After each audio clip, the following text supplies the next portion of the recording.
Hey everybody, Coach Kyle here again. So today I want to talk about anxiety. Anxiety is becoming very, very common, especially amongst younger people. And it's something that truly we all deal with to some degree. So the normal process of anxiety is just that it's normal. It's something we all have, we all feel and experience. Now, anxiety disorders are just simply that normal process of anxiety that's kind of through whatever form of learning our brain has learned to process it, to deal with it, or to assess, anxiety in ways that are unhelpful, in ways that are, diminishing our quality of life rather than improving it. But I want to back up to just what is anxiety? Anxiety is part of a main component of our brain, nervous system, and body's internal threat detection system. So it's made up of three main components. One is the nervous system, the autonomic nervous system.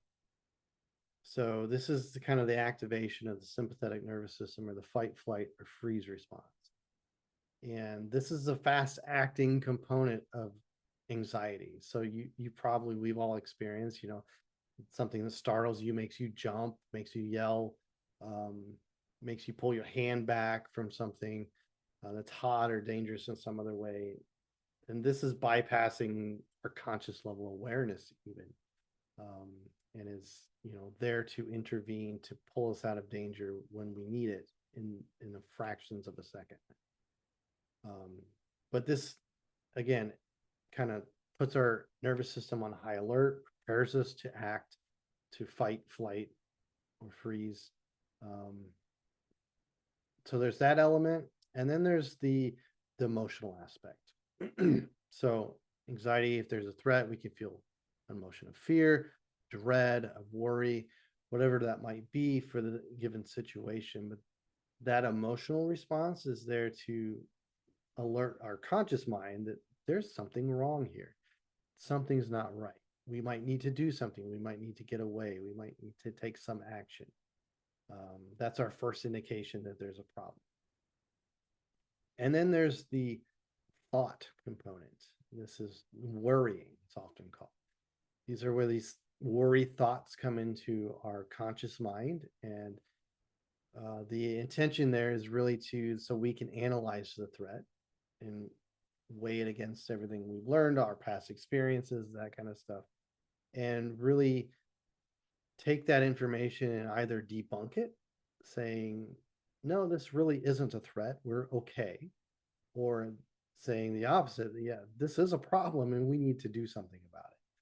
So you may have experienced this, like, you know, you see that shadow out of the corner of your eye at night and it makes you jump and you feel that emotion of fear, but then your conscious mind comes in and you're like, oh, it was just, that thing blowing in the breeze. It's not a big deal and things calm back down. So this is anxiety, it's several things happening all at once, but that is anxiety. It's never pleasant, right? We never enjoy this process, because it's associated with us being in danger. But normally it comes and goes fairly quickly, right? We have that reaction, our nervous system amps up, we have an emotional response, we get our conscious thoughts involved, and then either it's not as big of a threat as we thought, or it is, and we do something, we run away, we deal with it, we take some kind of action, and then the threat is neutralized or avoided or controlled. And then the whole thing settles back down. We return back to baseline. So, with this unhealthy anxiety, all it really is that our brain, nervous system, and body have learned unhealthy or unhelpful, not unhealthy, unhelpful ways of dealing with threat. So, this can really amplify the emotional response with anxiety. It can get us locked into that sympathetic nervous system when we're kind of at that heightened state of alert all the time. and it can cause constantly recurring thoughts of worry, of dread, of every possible thing that could go wrong, always floating through our mind, and we become just stuck in that state of anxiety. And there's a number of different ways in which that can happen.